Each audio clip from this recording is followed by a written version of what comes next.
In this ICAM video, I'll be exploring how dog population management interventions can alter population dynamics by influencing demographic processes. This follows part 1, in which I talk through a visualization of dog population dynamics.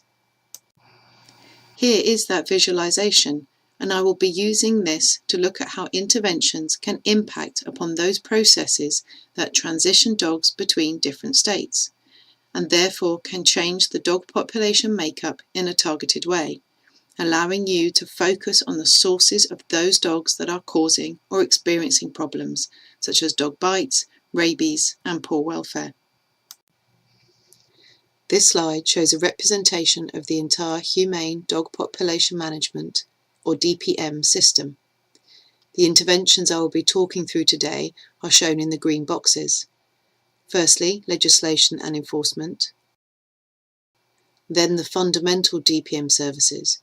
These are those services that will be relevant everywhere, specifically social behaviour change communication, reproduction control, and veterinary care, including rabies vaccination.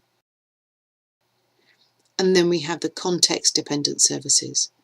These are important DPM services that can impact upon dog populations, but may not always be immediately suitable.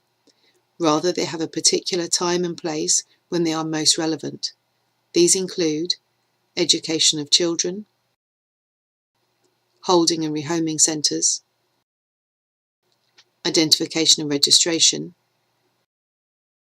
control of commercial breeding and sale, and managing access to resources. Finally, we will come back to another fundamental service of training and support for DPM professionals.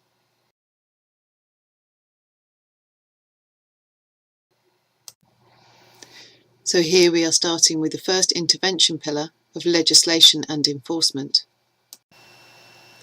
I will now highlight those processes that legislation has the potential to influence.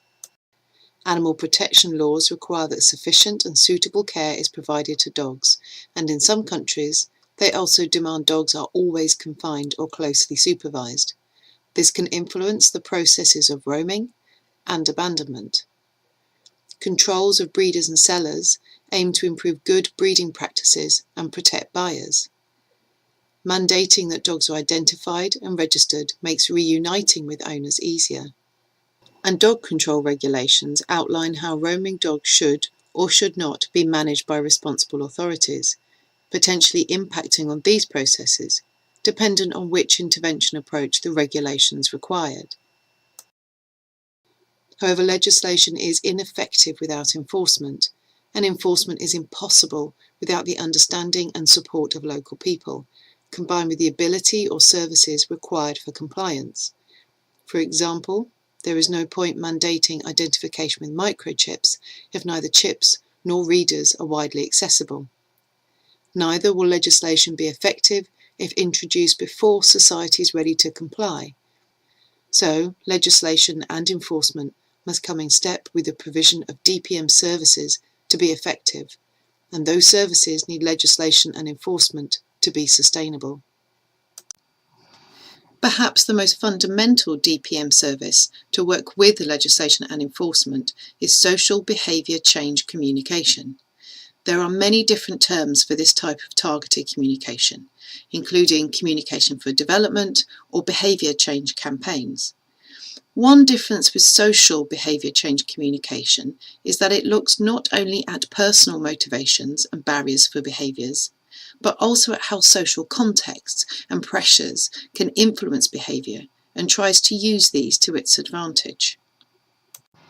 But in essence, they are all trying to do the same thing.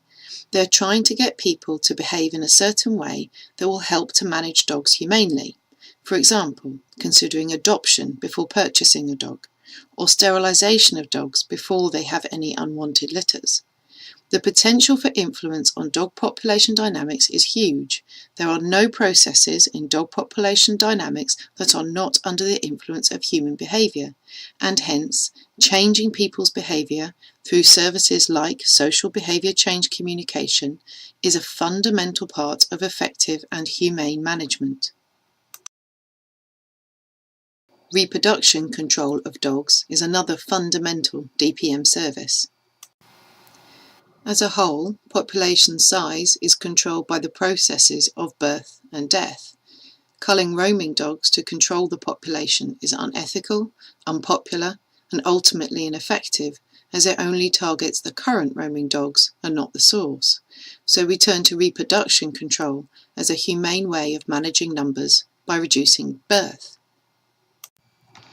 Focusing first on reproduction control of own dogs, for example through subsidised voucher schemes for particular types of owners such as those on low income to access sterilisation services from local vets, or high volume sterilisation events that attract lots of owners to bring their dogs to a particular venue, set up and staffed for high quality and high throughput sterilisation. Or mobile clinics that outreach to dogs that live in remote areas where access to a local vet or spay event may not be viable. We can see that these approaches impact upon the processes of birth and recruitment of owned dogs, but this may also impact on the abandonment of dogs to the street or relinquishment of dogs to shelters, if a motivation for these processes is unwanted litters or breeding behaviour.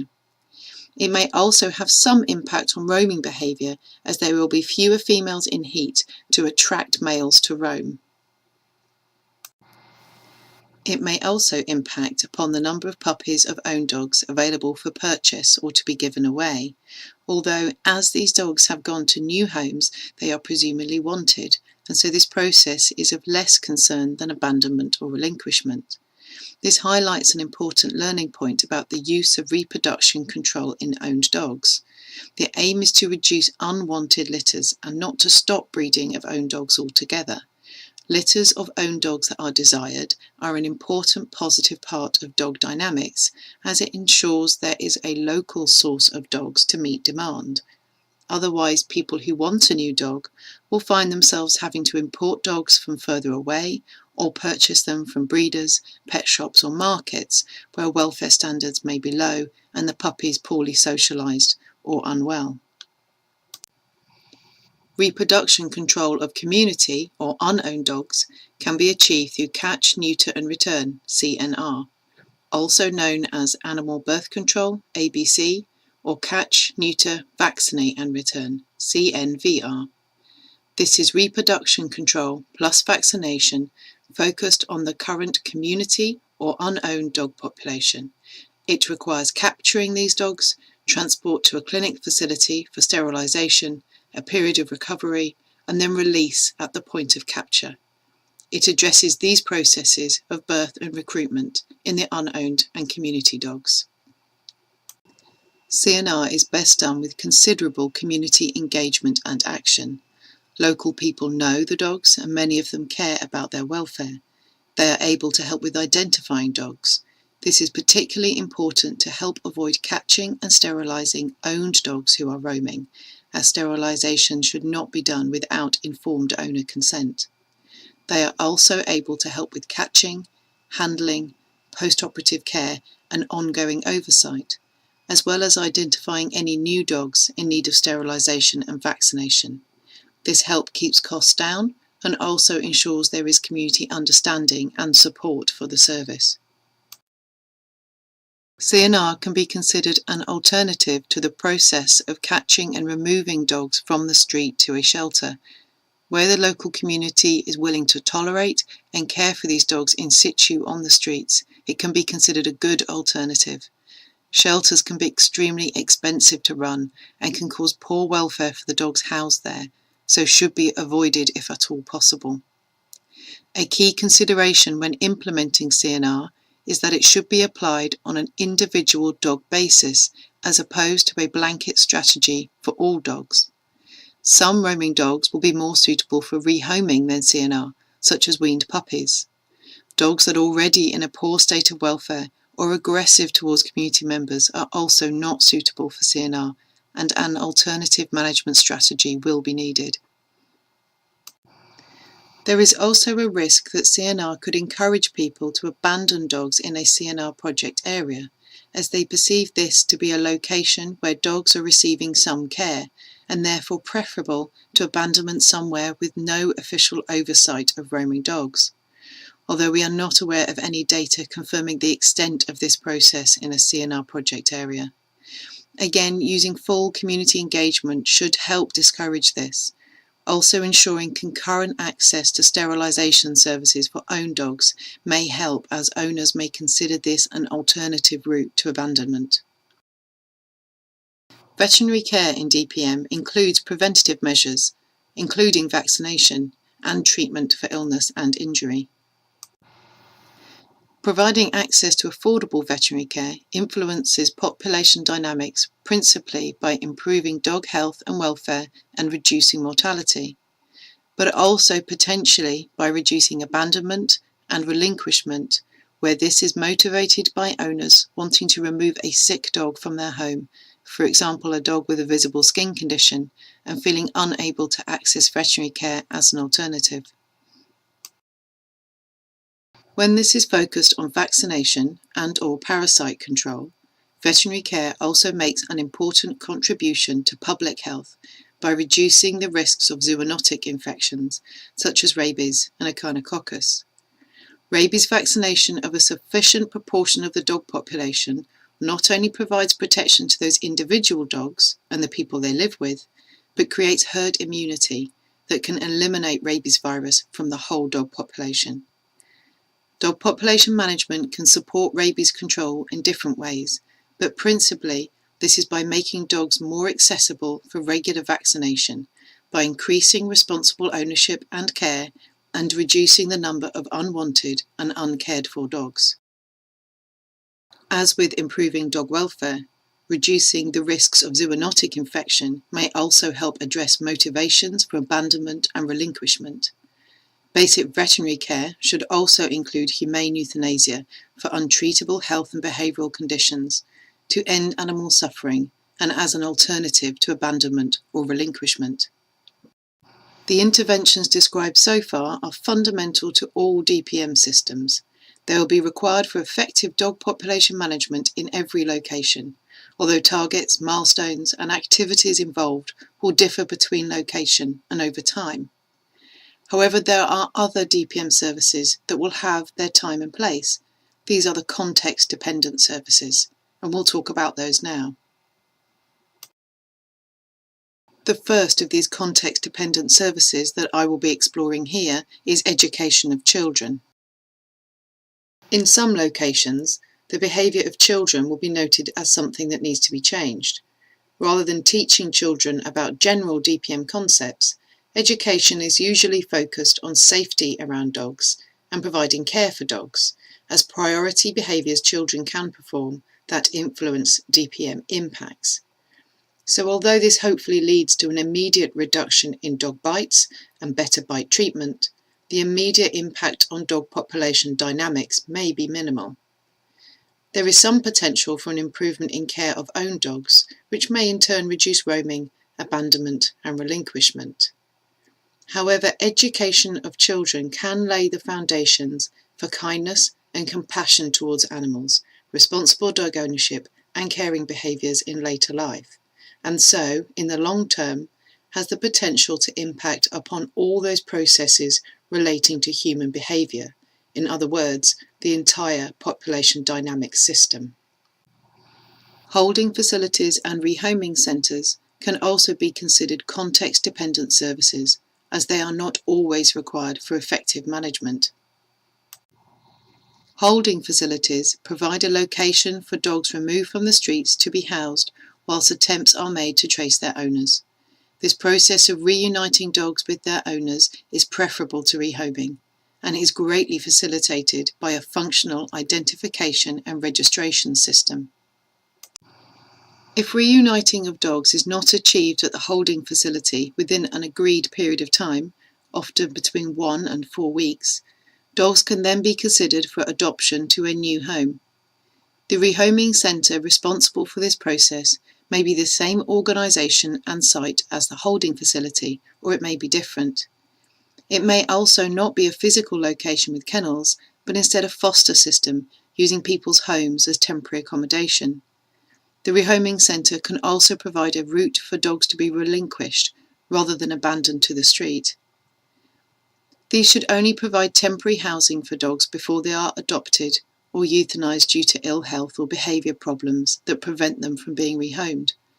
Dogs should not be housed in shelters long term.